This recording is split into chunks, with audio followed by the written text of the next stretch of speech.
Welcome everybody. My name is Hanna Tantra and I will be talking to you today on a few requests on Tantra, relationships, sexuality, healing and abundance mantras, and much, much more. So it's a great honor. I had a lot of requests for specific things to talk, but the questions that were asked are very general. So we're going to start right now with a little breathing meditation, just a couple of seconds really. Just take a deep breath in, fill your lungs in, and exhale. Just exhale, letting go. Take a deep breath in, inspire, become inspired. And exhale, letting go, surrender to all that you are. And again, breathing in deeply, filling up the lungs. And as you exhale, you let go and surrender to all that you are. And breathing in, we breathe in, we hear the sound so, S-O, so. It's an internal mantra, and as we exhale the sound hum, internal mantra, hum. Breathing in so, breathing out hum. And the hum so or so hum is hamsa, which in Sanskrit translates to I am that I am. I surrender and accept all that I am.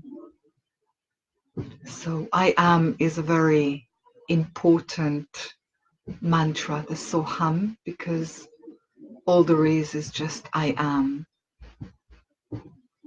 And also the Soham is the sound that the blood makes inside our body.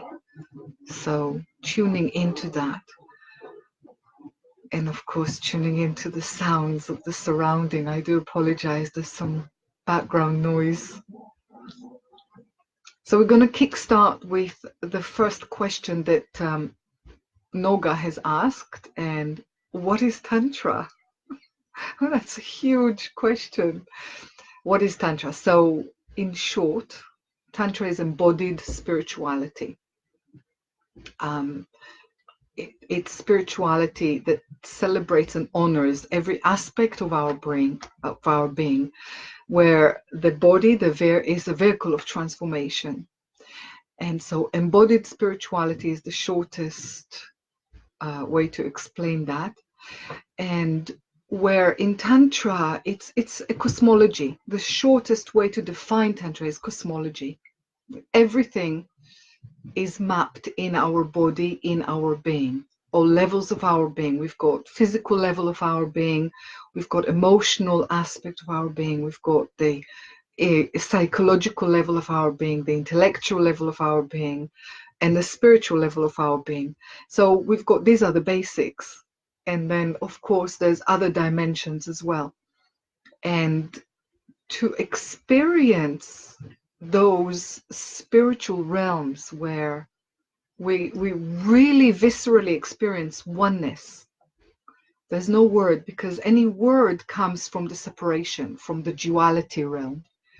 So the oneness that you are, I am, is a state of being, and it can only be experienced in the realm of the eternal and the infinite, which is paradoxical because we're trying to get to it through our body, through this physical manifestation in a time and space continuum or a time and space construct. So there's a paradox. When you let go of the time and space construct and just be in the moment, then eternal is experienced and the infinite is possible. So what is Tantra? Cosmology. It is also embodied spirituality. And there's It's the yoga of relationships. So yoga is an offshoot of Tantra. So the Dalai Lama practiced Tantra and he wrote books about Tantra. Lama Yeshe wrote books about Tantra. They don't do sex, yet in the West, a lot of Tantra is associated with sexual practices and there's a lot of misguided. New Tantra is more concerned about those practices, which is great. It's New Tantra. And the traditional Tantra is about, it's about sexualizing ritual. And the New Tantra is about ritualizing sex. Either way, it comes in a point where it is one. So every aspect of our being, whether it is our emotions, our feelings, our thoughts, everything is a doorway that can actually open up to the eternal and the infinite. It's a doorway to realize who we really are, that we are beyond the body, beyond the thoughts, beyond the sensations. And so all these doorways, we can use them. It can be anger, it can be dance, it can be crying, it can be mantra singing. So everything that you do with awareness, it enables you to actually go deeper and use that as a doorway to realizing oneness, to realize that you are at one with all that is, and there is no separation. The separation is the illusion, the me and them, that is the illusion. So, and it's a wonderful illusion, by the way. So, you know, the only time that we have is here and now. So the past, it's just our memory, it's gone. And the future, it's just a fantasy because we don't know what's going to happen. We can desire certain things to happen, and if we're not very careful, we'll repeat the past, the memory coming again and again. But the only moment there is now. So the past is happening in the now, the future is happening in the now. So be here and now. So I'm reiterating for Noga very quickly. Tantra is a cosmology. It's the embodied spirituality. It's the yoga of relationships. And there's only one relationship, the relationship to yourself. Everything else is a mirror. Relationship to you and your mobile phone. Relationship to you and your husband. Relationship between you and the computer. So everything is a relationship that reflects the relationship you have with yourself. So I need to upgrade my relationship to technology if I want to enjoy all the apps on my mobile phone. Or I need to upgrade. How do you say it in Israel? You say leshadreg. And all these leshadreg, all these upgrades about my relationships. So if I'm not happy with certain way I'm being treated, then obviously you know, I need to upgrade how I'm treating myself inside, because it's all a mirror reflecting to me where I'm at any aspect of my life, really. So Tantra is embodied spirituality. It's a cosmology, yoga of relationship. There's much, much more, but basically it's about honoring sacred sexuality. As I said, yoga is an offshoot of Tantra, and there's many aspects of Tantra in India. The Tantra that we know in the West now is traditional from India, whatever was remnants of whatever is left. But really the origins, because that's the second question, is what are the origins of Tantra? It predates religions. It is not religion. Tantra is a way of being. And it's, I suppose you could call it, it's ontology. It is a study of human divine being. It's the and it's the fact that we are honoring divine being in a relationship with another. It's very, very different to ordinary relationships that end up being relationships, but we'll talk about that later. So the origins, it predates organized religions. It is not a religion because it shows in a lot of many cultures. So Kabbalah is the Jewish Tantra. but in the inner circle. So it's the sacred teachings, the inner circles, they learn about that. So Kabbalah is the Jewish Tantra. Sufism is the Tantra that associated with Islam, although Sufism predates Islam by eons, by centuries. Tantra in India, they are a lot of a lot of the teachings, a lot of the carvings on temples have been either pillaged by the British, or they've been destroyed by Muslim invasions at some point, or the British invasion. But whatever survived, that's what we actually know in the West, because the West brought some of it through yoga into, and also British High Judge Court, Aleister Crowley became an avid tantric practitioner and wrote books about it. So it became more popular in the West. Tibetan Buddhist monks practice Tantra. So the Tibetan tankas that you know, they are tantric. The chants, the self-healing mantras of the Tibetan Buddhist monks, they are tantric. So if you think about yoga is an aspect of Tantra that deals with the body, preparation of the body to contain more energy, to be able to chant longer, to be able to alter the energy circles in the body. It is a union with the divine. And Tantra is about the union, the inner marriage of the masculine and feminine aspects of ourselves. But also it's great and much faster when you're in real relationship with a live, living, breathing, another human divine being. So they'll press your buttons much faster than a metal or a wooden or a marble statue would.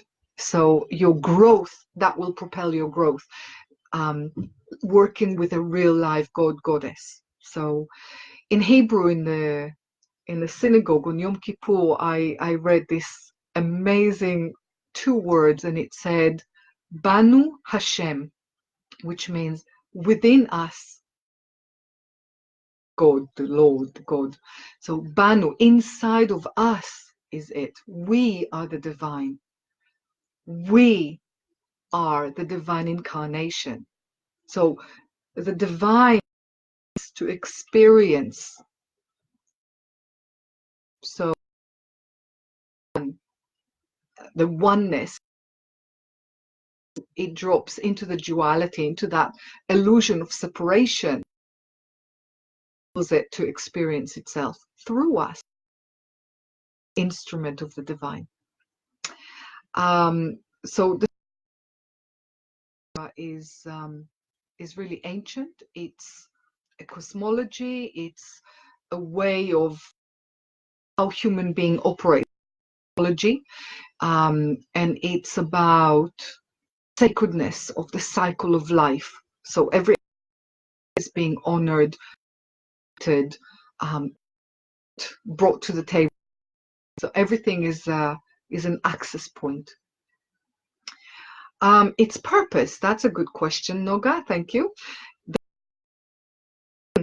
I suppose if there was a purpose, about realizing oneness, it's about self-actualization, it's about enlightenment, so that we all get to experience enlightenment as a direct experience, visceral experience, and to be able to replicate that. A lot of us identify with all sorts of stories and circumstances, and we think that that's who we are. So the purpose of Tantra is about realizing oneness, and it's about self-actualization, self-realization, which is enlightenment. The other purpose, if there was a purpose in Tantra, would be to live in bliss, to be bliss. And bliss is rather boring. Bliss is kind of very even kill. And so we're very addicted as human beings to the dramas, the ups and downs of life, because then we feel really alive.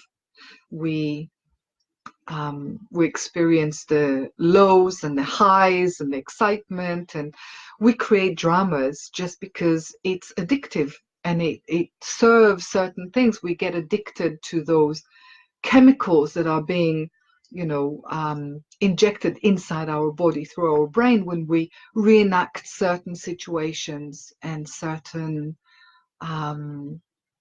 scenarios. So we all have those certain scenarios that we replay, reenact, and we can only move on either by realizing that trying to solve that is futile, really, or until we get bored with it and then choose a different action. So its purpose is oneness, bliss, self-actualization. And you asked by whom, by when, and how do we practice? So by whom, it can be done by anyone. Anyone, whether you're single or whether you're in couple. It's about relationship to all that is. There's only one relationship. So Tibetan Buddhist monks who choose celibacy, they practice Tantra by themselves, whether they go into a mountain or an ashram, and they practice it. They can practice it anywhere. Couples can practice that Tantra as well. It's absolutely sublime working with couples. People who are committed to devotion, they can choose to work together with someone. It doesn't matter if you fallen in love with them. It doesn't matter. The point is that as you practice tantric practices, you rise in love. So you create more love out of nothing at all. So it's really phenomenal. If you're working with a partner and you are working or you're working with your own imagination and you're creating a partner, you're working with them energetically, be aware there is health warning, because you will rise in love. There is you're creating soulmates, because you are removing any blocks and any covers, any protection to stop ourselves from actually connecting. So we remove that. Therefore, we realize that we're one already, which is great. But it comes with a health warning to the ego. So the ego will die and resurrect again, because it's like a phoenix, like a chimera. It will, you slay the ego and then it rises again in the next moment. So it's a great game to play.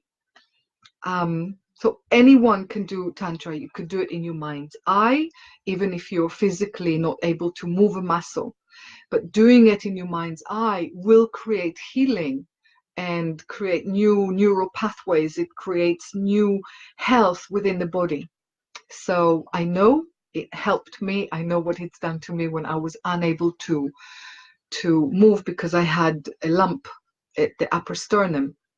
And then when I started doing more of the practices, then it just all disappeared and I was healed again. So I know it works. When? That's a good question. When to practice? So you can practice anytime. You can practice when you wash the dishes. If you do with awareness, Tantra is marriage between the polarities of energy and consciousness.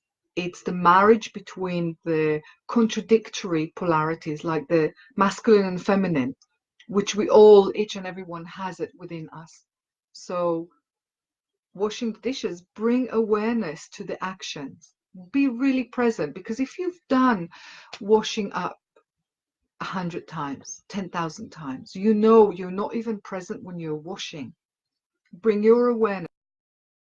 Driving the car, be really present to your state of being, your emotional state, the other road users. Maybe you choose to be benevolent and go to a place of transpersonal, beyond the personality, and kind and benevolent and generous, and let everyone overtake you, and feel really good and smug about that. Or you can notice how you go into road, and that's like the pre-personal, where you are like, this is my road and I'm not going, and then you take a breath, You relax and you're like, okay, let's do a bit of gestalt, scream and shout at them, swear, curse, or whatever, and then be benevolent again.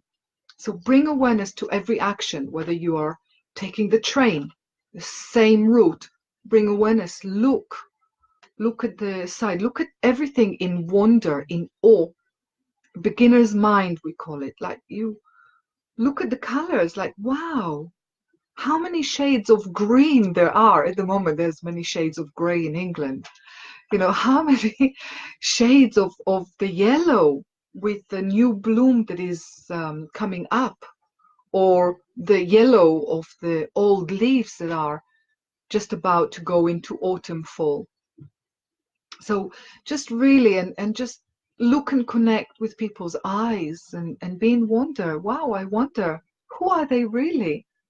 Who are they really now? You look at someone whom you know for many years, and they could create themselves anew. So give them that generosity of your being to enable them to come anew to you, and explore, wow, you know, today I'm choosing to be this, that, and the other. And it's a new way of being for me. So you could do it anywhere, even in the toilets. We even have mantras for when to bring consciousness and awareness when you're urinating or washing the hands or whatever. The Jews have blessings when they wash their hands. So you could do everything. Eating with awareness. We often, and I did it recently, we hoover the food. We eat the food, we breathe food, we forget to be conscious to the texture, to the flavors, to the smell, to the experience. Like being really present with the food, like who were the people who were involved in bringing the food to my table. So having a teacher is really good, a proper teacher, qualified or experienced, or someone that you respect or aspire to be like. They are good teachers to have, people who actually live what they preach. And how do you practice? Well, you can practice with mantras, which are sacred chants, like songs or words that you repeat. Your name is the ultimate mantra, really. Your name sake is the sacred mantra that your soul identifies with it in this lifetime journey. So you can just focus on the name. It has a meaning, or you can attribute a meaning to it that you choose to, if you like that. Some people have a spiritual name that they identify with that, and so what qualities that name gives them or calls for them to show up, what qualities of gracefulness or whatever it is. You can choose to practice with a love partner or with another partner, with a teacher. So there's many ways of practicing, but what's important is the commitment to the practice. As I said, it's the yoga of relationships. And whether you do it by yourself or with another partner, it's fine, or with a tulku. A tulku is the projected, imagined, ideal other. And be careful, because you'll manifest that. So you practice, you choose what practice you're taking. It could be just focusing on a sound. It could be sky gazing, just watching the clouds, knowing that you are spaciousness, like the vast space, and that the clouds in the sky, or the airplanes coming by, or the air balloons, hot air balloons, like that, they are just circumstances arising. They're just like the emotions, feelings, body sensations. These are just as in balanced view, they call it points of views. So you are really spaciousness is, and then points of views or occurrences, body sensations, thoughts, feelings will come up, and just not identifying with them, just allowing them to rise and dissipate like the clouds. This is what the Tibetans practice. It's the famous sky gazing meditation. So you could do that in a hot country. In a cold country, like in England, maybe river gazing, gazing on the ripples of a river. We have lots of rivers here. You could listen to mantras, sacred chants. You can do yoga positions. You can use sexual meditations with a love partner. So there's so many access points. You can use your own emotions as a doorway so that you can identify the emotions and just label it feelings or thinking or judging, and then letting that go. So it's non-attachment to whatever is arising. So you practice. I've got hundreds, if not thousands, of different meditations that I give to my students, and some of my students are well-known tantra teachers around the world, and wherever you are, you know who they are. And some of you are them, so thank you for being here. Now, you asked about the connection to couples, the connection, how does Tantra relate to couples or relationship? So Tantra is non-personal. It's in the transpersonal realm of being God, goddess. It's non-personal. It's not Hanna and another. It's I'm a goddess and you're a god, or goddess and god, whatever permutation you like that to be. So it's non-personal, yet of course the personal does show up, and all our vulnerabilities will show up as well. Anything that we haven't dealt with from the past will rise up to the surface, and there's an opportunity, a wonderful opportunity, to actually heal that. And so it is the art of relationships. And I always joke about that if we don't tend to the relationship, it turns into a relationship. And so, you really need to tend and work at a relationship. It's honoring sacred relationship. It's honoring sacred sexuality. And every aspect of your relationship, whatever you've agreed to have a relationship, whether it is for 1 week, 3 months, 3 years, or eternity, it's an agreement that you take on board and you consciously agree about that. Otherwise, it's just a romantic notion based on some sort of Hollywood films, the being saved by the Prince Charming or something like that. So be very mature about that, be very conscious, and create the relationship you desire. So every relationship is unique. There is no model. We try to live by the models of either the Hollywood films that we watched as young children, or the music that we listen to that informs us, but actually, or the books that we read, or the family that we saw around us, the parents, if people had 2 sets of parents around. And often, I reckon all family constellations are wounded, are damaged. So we are either repeating those patterns, the ultimate dysfunctional families, or we can strive and create consciously, maturely, something that will actually nourish our souls, nourish the relationship, and create something much greater, much, much greater than what we can even imagine and conceive. But we have to let go of our notions, and we have to let go of the ego, of control. And Tantra is about surrendering to all that is. Not an easy thing to do. So in couples, Tantra is really great because it's much quicker, the evolution, than if you were to do it by yourself. So you can consciously, if you don't have a love partner or a committed partner, you can ask someone, would you like to work with me tantrically? And you'll agree about what it is that you'll be practicing together. and enjoy the practices then, or not. Either way, it's the same. So couples quicken the evolution. It's a bit like the DNA spiral, the helix, the double helix. That's what happens in couple when they practice Tantra. It's much faster evolution. It quickens, it propels everything 1,000-fold. You asked here about sexuality. How is it connecting to sexuality? Well, Tantra is everything and nothing to do with sex.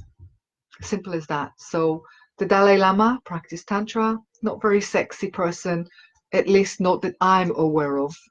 He's not practicing Tantra. Other Tibetan Buddhist monks do practice Tantra. Tantra in the Kabbalah is highly specific as well. So there's ways where the woman, when she lights the candles, and then she calls in the Shekhinah onto her being, and she hides her face, and then when she looks up out, she actually is the Shekhinah, she is the Kala, she embodies the divine goddess, and it's the duty of the man to purify himself and make love to divinity through the love partner, through his goddess, through his Shekhinah. So it's everything and nothing to do with sex. Now, sex comes from the Latin word sexus, to divide. So often people actually feel very separate after a sexual act. But in Tantra, we create what's called divine communion. So you actually rise in love, because it's not friction, just genital quick letting go. It is actually something much deeper. It connects your heart, your soul, your whole being, your intellect. So every aspect of your being is actually being fulfilled. And so it is a divine communion. And of course, I will talk about it much deeper on other platforms. So it's everything and nothing to do with sexuality. The definition in my practices is creating divine communion, and it's rising in love with a love partner. And also you asked something, or you asked about cobra breath. So of course I know that you teach and initiate in the cobra breath as well. And so the cobra breath is the most important core practice in my practices, and it is about embodying that graceful energies of the cobra. The cobra is if you like, the coccyx bone and the spine is like the body of the cobra, and then the brain is like the hood of the cobra, and the third eye is that eye. And we become so powerful that we don't even need to use our power. We don't need to do anything. It's just in our being that we are powerful. And the cobra breath is a specific practice that you're taking and harnessing your kundalini energy, and you're directing it to something that you are actually creating. So you're re-energizing the spine, you are activating the ojas, which is the life force energy. You're just creating magic with your being. You become the magic wand. It is phenomenal. So I know this works on me. I know this, and some of you teachers and students of mine in the past, you've seen me, you've seen my journey. I'm a testimony for these practices. So most profound. Find the cobra breath initiator that really resonates with you. I was initiated directly by Grandmaster Sunyata Sarasvati after I have been initiated by other teachers. I am aligned to Grandmaster Sunyata Sarasvati energies, and I'm grateful to that. So that's all I need to say about the cobra breath. It's basically do it. It's like it takes only a few minutes a day to do, and it is phenomenal. You become unstoppable. Now there's been some requests about mantras. And the mantras, how am I doing this time? Okay. So we did a mantra in the beginning where we breathe in the so, we breathe out the hum, which is, it means I am that I am. I surrender and accept all that I am. Reverse it, it becomes hamso or hamsa. So it's that washing your being with that hamsa. The other basic Kabbalistic tantric mantra is breathing in Yud internally, breathing out Vav, breathing in Hey, and breathing out that. I actually misspelled it, so it's Yud Hey Vav Hey. So breathing in the Yud, breathing out Hey, breathing in Vav, breathing out Hey. So it's allowing the name Banu Hashem inside of us is the name, and it's in the Yom Kippur prayers that we have to say many times. So breathing in that the letters of Jehovah is really, really important. There's other Kabbalist mantras that are really important. It depends on what it is you desire. So the one that is Samach Aleph Lamed, Sal, Sa'al, and that's for abundance. And abundance is not just for money. Abundance is for everything, really. I mean, incredible experiences, incredible opportunities, incredible, thriving, vibrant life. So where you're overflowing. So concentrating on the mantra Samach Aleph Lamed, Sal, will actually bring in the abundance. Of course, you can also use the mantras in Sanskrit because the Diwali just happened. It still is in the period of the Diwali. And so Lakshmi Ye Swaha, Lakshmi, the goddess of abundance. It's an aspect of us, really. And so Om Shrim Maha, Lakshmi Ye Swaha is a wonderful, wonderful mantra. So there's loads of mantras on the internet. You can actually search for them. There's another one which is the Kubera mantra, where Kubera was a highly rich, very rich, benevolent being that attained in India status of God, and because of his benevolence and generosity. So he gave more, and then he had more, and he gave more, and he had more. And so the mantra is Om Shrim Shrim Namo Hirambe Bhakta Deri Drea Vichede Ekadante Modakaste Sarvadhandhanya Kubere Samridhide Bhavanstite Om Shrim Shrim Gamganapataye Swaha. So that is a mantra which is amazing. Just going through that, and wherever you are, if you're in Israel or in Arab country or in Russia, write it, or in China, write it in your own letters phonetically so that you know how to pronounce it, and it's a resonance, like the mantra of peace. You can chant either Shanti, Om Shanti Shanti Shanti, or Shalom, Shanti Om, Shalom. So Shalom in Arabic, it's Salam.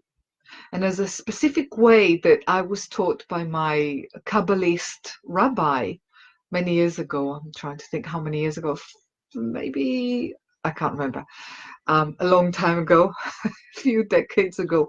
My Kabbalist rabbi was teaching me this Shalom tantric mantra, which is really amazing. And the sound of silence in all cultures is the shh, is the sound of silence in all cultures. The ah opens the heart, the throat and the heart. Ah, sha. The when you do the you're putting the tongue towards the third eye, and that's what we use in the cobra breath.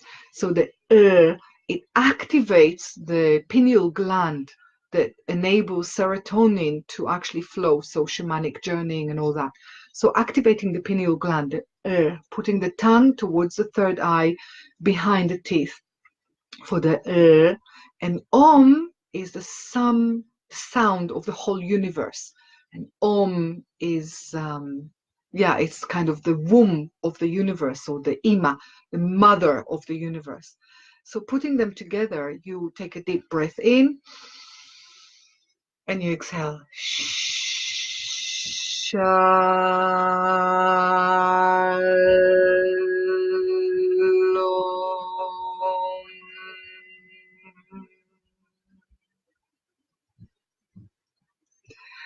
So this is on one breath, and you can do that a few times. It really resonates. It brings peace, and it brings tranquility, and it enables world peace, world of peace. So do the shalom or salam mantra, really important. There's another Hebrew mantra, which is Ani. Ani, I am. The I am is really, really important mantra. The Soham, I am that I am. Because all there is, God is I am. Ani. Ani, Hinani, Eneni. I am, here I am not. I am nowhere. So this is a really important threefold riddle that we need to get the answers from within. And to do that, you need to meditate on Ani, Hinani, Eneni. And these are the threefold Ani, I am, Hinani, here I am, Eneni, I am not. I am all that is. So this is a really powerful mantra for you to practice on if you want to elevate and to elevate your conscious evolution. So it's about propelling your consciousness to a higher level of evolution, and it's great practice. The oneness, about one, realizing oneness. So there's many mantras about one. In Sanskrit, the mantra for that, which we use everywhere, whether you're washing the dishes, whether you're honoring someone with food, whether you are urinating in the toilet, it's the same mantra, and it's Om Ahadi Om. You just chant that, Om Ahadi Om. It is phenomenal. It means that I am at one with all that is, Om Ahadi Om. In Hebrew, it's Echad, Ahadi, Echad. In Arabic, it's Wahad, exactly the same. So it doesn't matter what language you use, just use something to realize or to focus on that oneness. What you focus on is what you create more of. So if you focus on separation and angst and your misery and your circumstances, and you complain, you're creating more of that. And if you're focusing on oneness and on love, unconditional love, which can be very hard sometimes, because obviously we human beings have needs to reciprocate, to receive something. But choosing to be unconditional love, it's a choice every day. Maybe a few times a day you do that. It's not done and forever. It's like consciously something happens, you drop out of that, consciously choosing to do that. So it's a great practice, just coming back to that oneness, to that one love.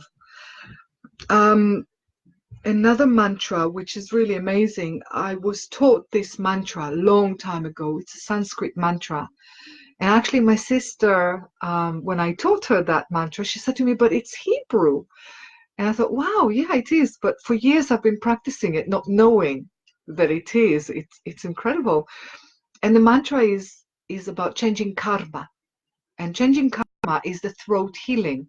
Or we have other practices for the throat healing as a Tantra teaching when you are working with a love partner.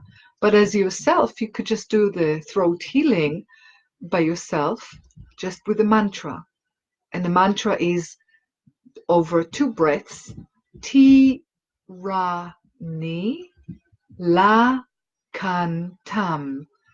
And tyranny, mayhem, chaos. La means no. Kan, here. Tam, finished. So it's amazing. It's like, wow, okay, mayhem, chaos, karma, bad karma, go away. In Sanskrit, the meaning of tyranny, lakantam, is blue throat, bad karma, go away. So either way, it's finishing and altering that.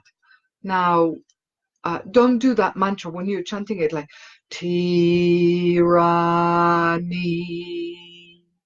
lakantam.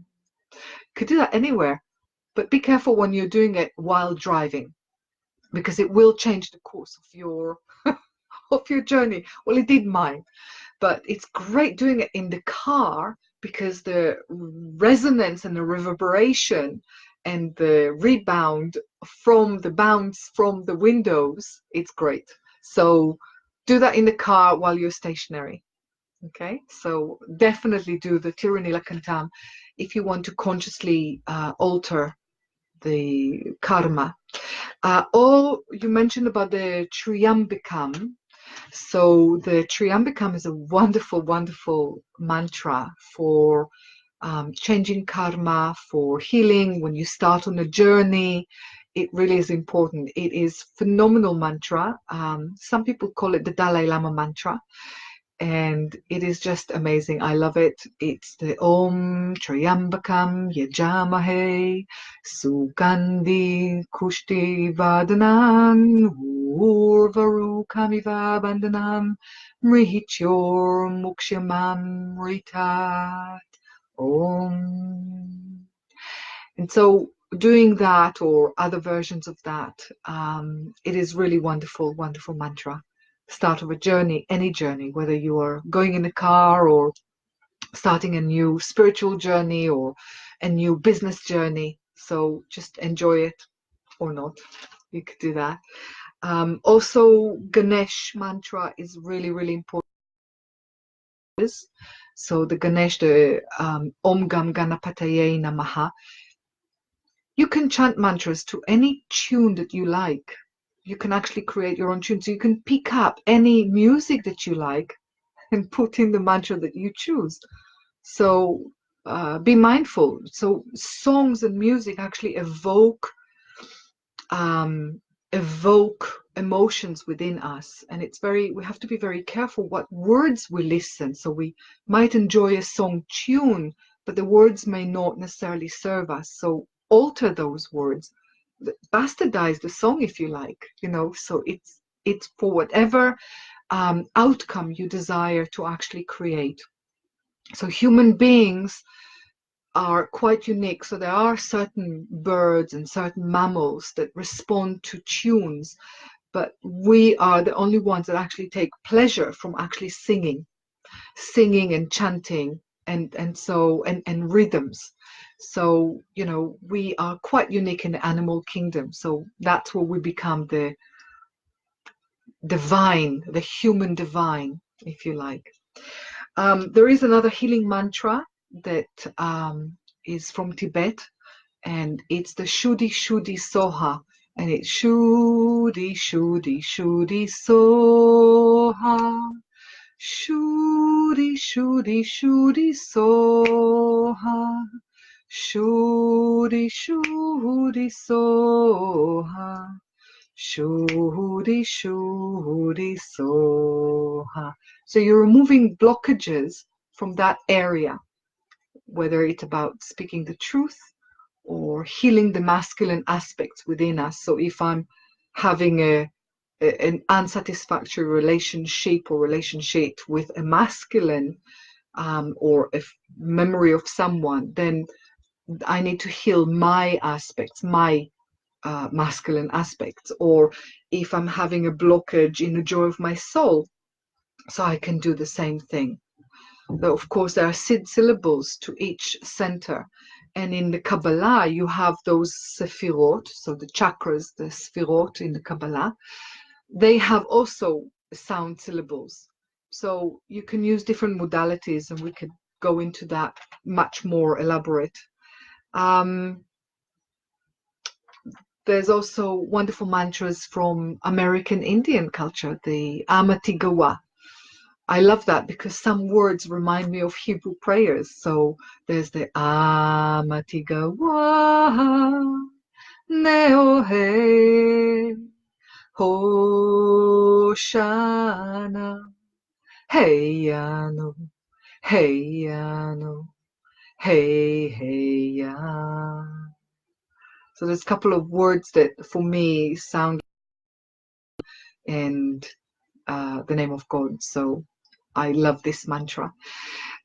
There is another mantra that years ago, I kind of downloaded it in sleep. And then later on, before the internet, I found out that it's a real mantra, and that's the Nam-myoho Renge Kyo. And that's a really powerful mantra. Tina Turner actually uses that mantra, or used it, as she still does. That helped her with whatever she was going through, and it certainly helped me. The short version of Nam-myoho Renge Kyo, you just chant the Nam-myoho Renge Kyo, Nam-myoho Renge Kyo, Nam-myoho Renge Kyo. But the long version of the whole Daikomyu, the Nam-myoho Renge Kyo, Hoben Pondai Nini, Jiseson Juson Majo Niki Gosha. So you could study that. It's very long, it's about 8 minutes. So I'm not going to do that. But that is the mantra that actually surfaced in my life and helped me really